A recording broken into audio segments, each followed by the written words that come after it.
Cassette 1, Side 2. Test 2. You'll hear a number of different recordings and you'll have to answer questions on what you hear. There will be time for you to read the instructions and questions, and you'll have a chance to check your work. All the recordings will be played once only. The test is in 4 sections. At the end of the test, you'll be given 10 minutes to transfer your answers to an answer sheet. Now turn to Section 1. Section 1. You'll hear 2 tourists, Sally and Peter, talking in a coffee shop. First, you have some time to look at questions 1 to 5.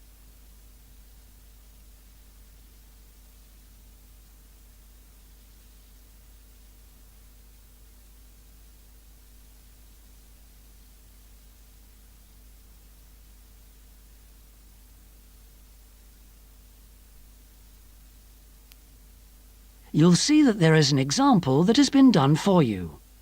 On this occasion only, the conversation relating to this will be played first. Oh, Peter, there you are. You've been ages. What kept you so long? I'm sorry I'm so late, Sally. Have you been waiting long? Oh, half an hour.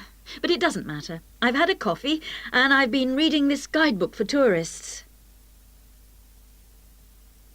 Sally has been waiting half an hour for Peter, so C has been circled. Now we shall begin. You should answer the questions as you listen, because you will not hear the recording a second time. Listen carefully and answer questions 1 to 5. Oh, Peter, there you are. You've been ages. What kept you so long? I'm sorry I'm so late, Sally. Have you been waiting long? Oh, half an hour. But it doesn't matter. I've had a coffee and I've been reading this guidebook for tourists. Sit down. You look very hot and tired. What would you like to drink? I'd love a really chilled mineral water or something. Will you have another coffee? Yes, I will. The waitress will be back in a moment. Why were you so late? Did something happen? Yes. You know, I went to the bank to cash some traveler's checks. Well, the exchange rate was looking healthy, but when I went to the teller, they told me the computer system was temporarily down, so they couldn't do any transactions. They said the problem would be fixed in a few minutes, so I waited. And then I started talking to another guy in the bank, and I forgot the time. Really? Someone you met in the bank? Does he work there? No, he was a tourist from New York. His name's Henry, and he's been here for a week, but he's moving on to Germany tomorrow. He's an architect, and he's spending 4 weeks traveling around Europe. Just like us? Yeah, just like us.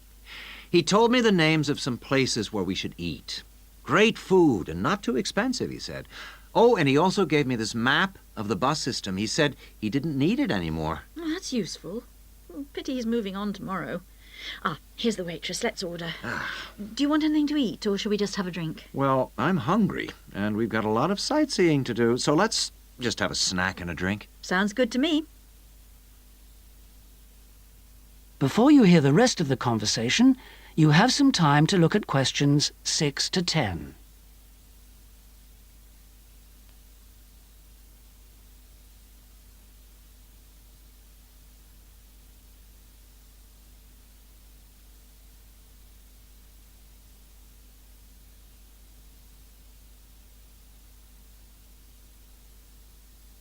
Now listen and answer questions 6 to 10. Well, let's decide what we'll see today. I guess the best place to start is the cathedral, and then the castle. What are the opening times for those two? Well, according to this guidebook, the cathedral is only open from 9:30 in the morning until midday. Oh, no, hang on. That's the Cathedral Museum. The cathedral itself is open morning and afternoon. The castle is just open from 1 to 5, so we can't go there until after lunch. I really want to spend some time in the art gallery, because they've got this wonderful painting by Rembrandt that I've always wanted to see. What else should we see? Well, the guidebook says the botanical gardens are worth spending some time in, and they're open all day from 8 to 6, so we can go there any time.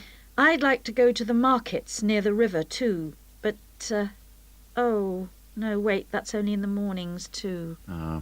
As well as today and tomorrow, we can see some other places on Monday, you know. But I don't think the markets will be open then. They only open on Thursdays, so we've missed them for this week. Maybe we should go to the cathedral today because it's Sunday tomorrow, and even though it's open every day, it might be more difficult to get in tomorrow because of the church services. That's true. But the art gallery isn't open on Sundays at all, so we'll have to go there today. The castle's open every day except Mondays, so we're okay there. And the gardens, of course, only close at night. Are all these places free, or do we have to pay to go in? What does the guidebook say? I think there's a charge for all of them, except the botanical gardens. Oh, and the markets. Of course you don't pay to go in. Okay. Well, it looks like our plan is this. We'll go to see the painting you like first, the Rembrandt, then have lunch and go on to the castle after that, and then the cathedral. Okay. It says here that the roof of the cathedral is really beautiful. Is that right? What I really want to do at the cathedral is climb the tower. The view is supposed to be spectacular. Okay, well, that'll be more than enough for today. Then tomorrow, let's go to the botanical gardens and have a picnic. I want to sit by the river and watch the swans. This city's famous for them. That is the end of section 1. You now have half a minute to check your answers.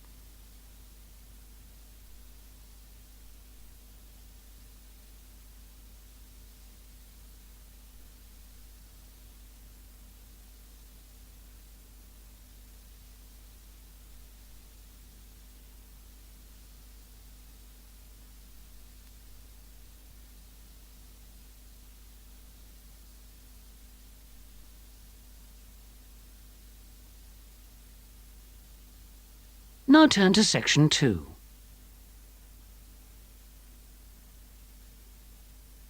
Section 2. You will hear part of a talk given by an international student counsellor speaking to a group of overseas students during their orientation week. First, you have some time to look at questions 11 to 14.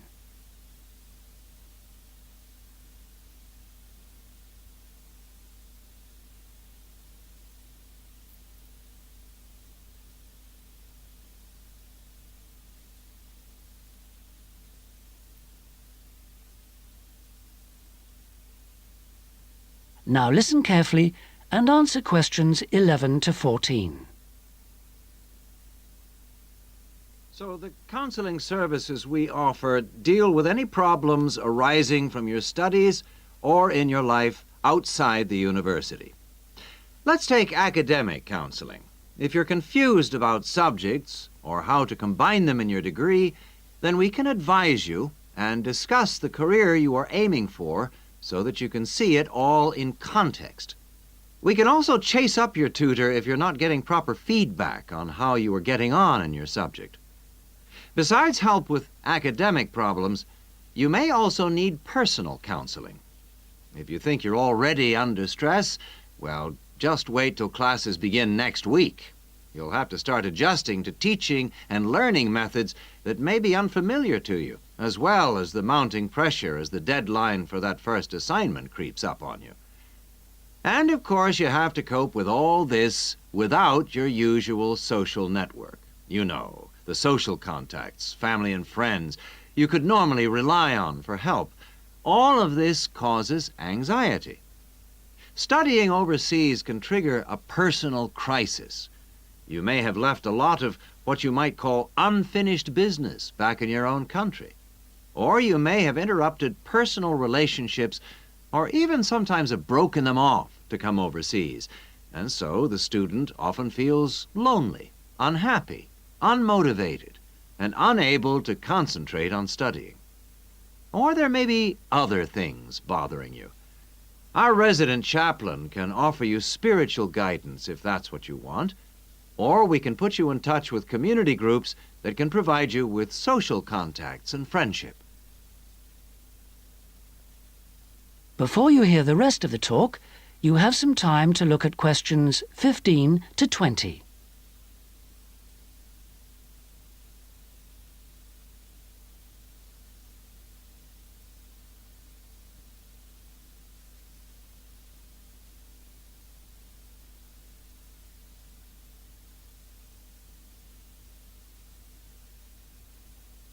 Now listen and answer questions 15 to 20. What about exam stress? It affects nearly everyone to some extent, but especially overseas students like yourselves. There may be a huge amount of family pressure on you to succeed. And if you fail a subject or drop out of a course because it's too difficult, then your self-esteem can suffer. But it's not the end of the world if you don't pass an exam. I had to resit first-year anthropology, so I can certainly offer you a sympathetic ear. Anyway, exam failure can lead to worrying changes in the way you normally behave. You may also be off your food, or you may have dietary problems because the local food is not to your liking and upsets you, and this can affect your health and studies. Glenda Roberts is our dietitian in the health service, and we can put you on to her. And we all have money problems, don't we? But remember, full-time students can get a low-interest loan of up to $600 to buy books and for similar study-related expenses. That's right. And you can get double that amount if you can't afford an item of equipment you need for your course, a musical instrument, for example. And it doesn't stop there. When you move into a flat, starting up expenses, including furniture for it, can be covered by a loan through the welfare service. See Jill Freeman for details. Can we help you? Well, last academic year, in spite of staff cuts, we counseled 240 international students for a total of 2,600 hours counseling. And finally, we won all but just one of the 12 appeals that we launched on behalf of students. Not too bad for an understaffed service, don't you think? That's all from me. Thank you. That is the end of section 2. You now have half a minute to check your answers.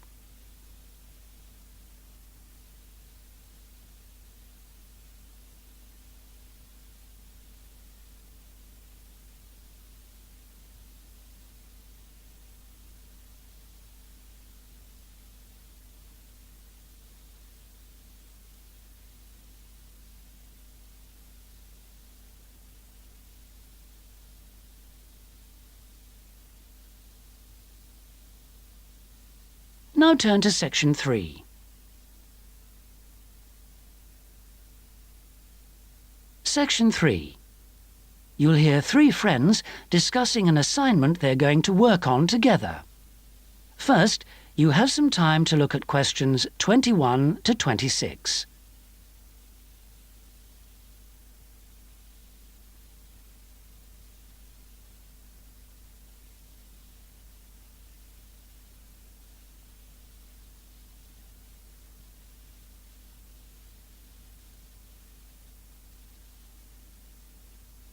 Now listen carefully and answer questions 21 to 26. Oh, there you are. Good. Sorry I'm a bit late. There was a long queue. So, have you worked out how to deal with this assignment then? Not yet. We've only been here a couple of minutes ourselves. Can you just remind me what the task is exactly? Well, there are three parts to it.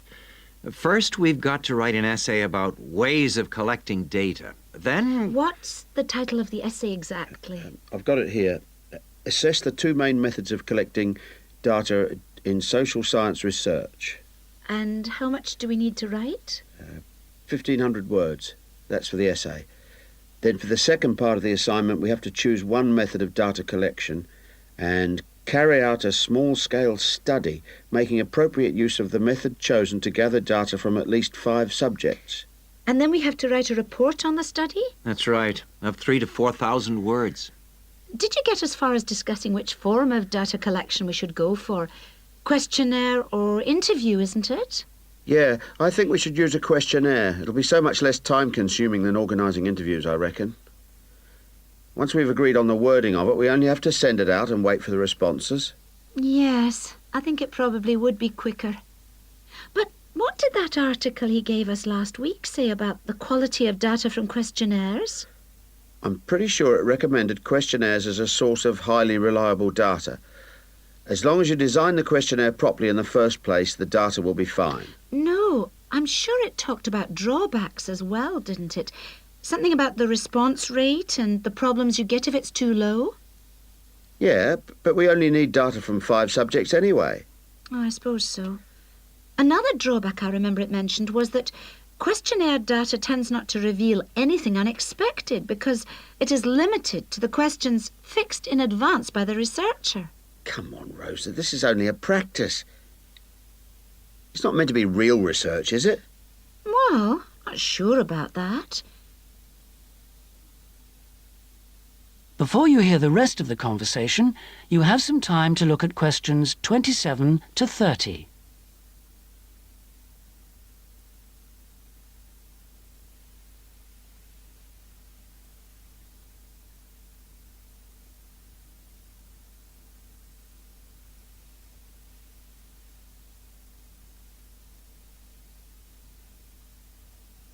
Now listen and answer questions 27 to 30. Maybe I'd better go through the article again, just to be sure. Can you remember what it was called? Sample Surveys in Social Science Research, I think. By Mehta. Mehta? Yeah. And he also recommended a more recent book called Survey Research by Bell, I think. It's in that series published by London University. And if we try to use interviews instead, I saw a book in the departmental library that'll be helpful. It's called Interviews That Work by Wilson, published in Oxford in 1988. Right. Oh, I've got a tutorial now. Can we meet up again later this week? What about Friday morning? Suits me. 11 o'clock? Fine. Before Friday, I think we should all look through the reading list. That is the end of section 3. You now have half a minute to check your answers.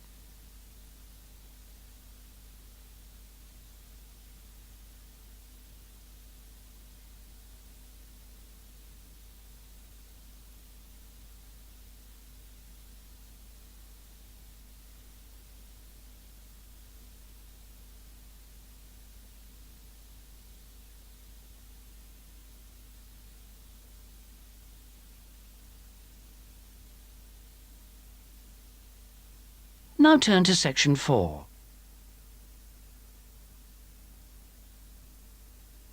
Section 4.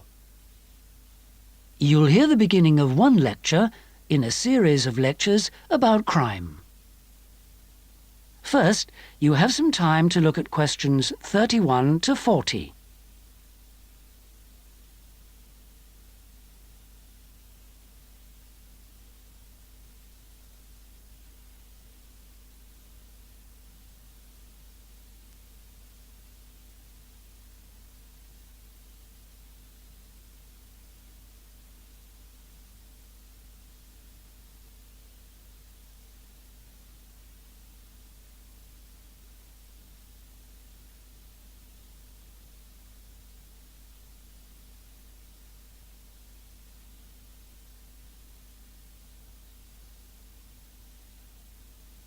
Now listen and answer questions 31 to 40.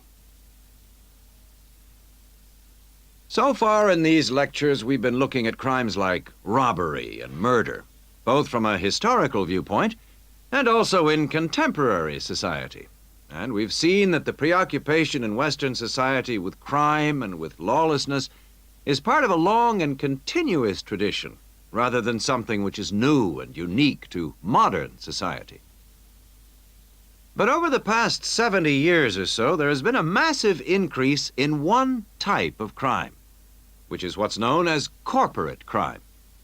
Corporate crime is crime which, as the name suggests, is connected with companies, with business organizations. It includes illegal acts of either individuals or a group within the company. But what is important is that these acts are normally in accordance with the goals of the company. They're for the good of the company rather than the individual. It's been defined as, quote, crime which is committed for the corporate organization, the company, not against it, unquote. So crimes like theft by employees, things like embezzlement or fraud against one's actual employer are excluded according to this definition. The employees may be involved, but they're acting in the first place for the company. They may not even realize they're committing a crime. Or they may realize, but they feel it's excusable because it's policy. Or because otherwise they may lose their jobs. So here really we're talking about the links between power and crime.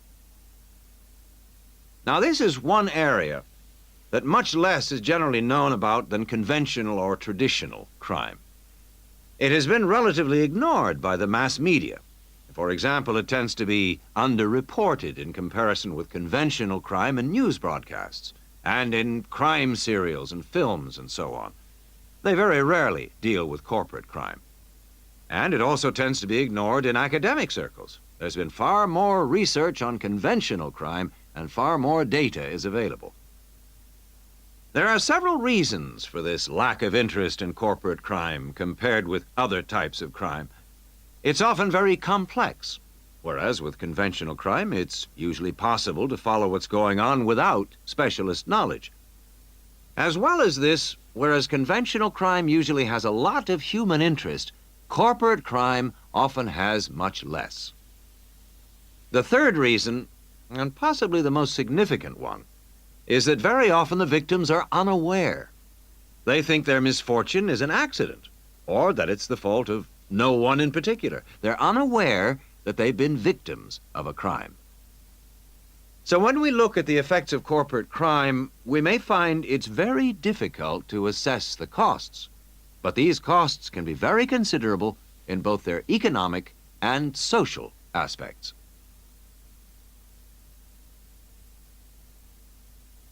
Let's look at the economic costs first.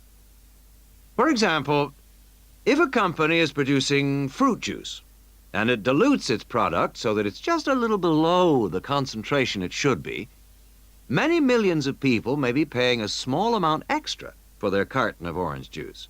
Now, small amounts like this may seem insignificant for individual customers, too small to worry about. But for the company, this deception might result in massive illegal profit. However, all studies of corporate crime agree that the individuals are in fact deprived of far more money by such crime than they are by conventional crime like robbery and theft. In addition to this, we have to consider the social costs of corporate crime, and these are again very difficult to assess, but they are considerable. They're important because they can undermine the faith of the public in the business world, and also, more importantly, because the main group of people they affect are in fact not the richer sections of society, but the poorer. So here, companies are robbing the poor to benefit the rich. There are two more points to do with corporate crime that I'd like to illustrate with reference to a specific event which occurred several years ago. This was an explosion of a large oil tanker, which caused the loss of more than 50 lives of the crew. It was an explosion which never should have happened, and a subsequent inquiry laid the blame not on anyone who had actually been on the tanker at the time, but on the owners of the tanker. They had deliberately decided not to carry out necessary repair work on the tanker as it was due to be sold, and it was this lack of repair work which was directly responsible for the explosion. Now, this illustrates 2 points to do with corporate crime. First of all, that it does not have to be intentional. The owners of the tanker certainly did not intend it to explode, but very serious consequences can result from people or organizations not considering the possible results of their actions seriously enough. The main crime here was indifference to the human results, rather than actual intention to harm anyone, but that didn't make the results any less tragic. And this leads me to my second point, that corporate crime can have very severe consequences. It's not just a matter of companies making bigger profits than they should do, but of events which may affect the lives of innocent people. And yet very often, companies, because they say they didn't intend to harm anyone, can avoid taking responsibility for the results of their actions, and that has been a very dangerous loophole in the law. Now, a further example of corporate crime was that... That is the end of section 4. You now have half a minute to check your answers.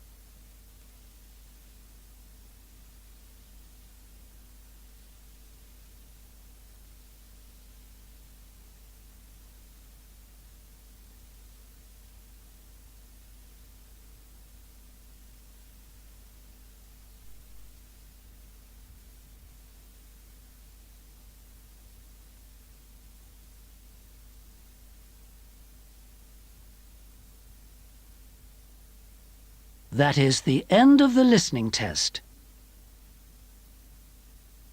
In the Ielts test, you would now have 10 minutes to transfer your answers to the listening answer sheet. That is the end of side 2.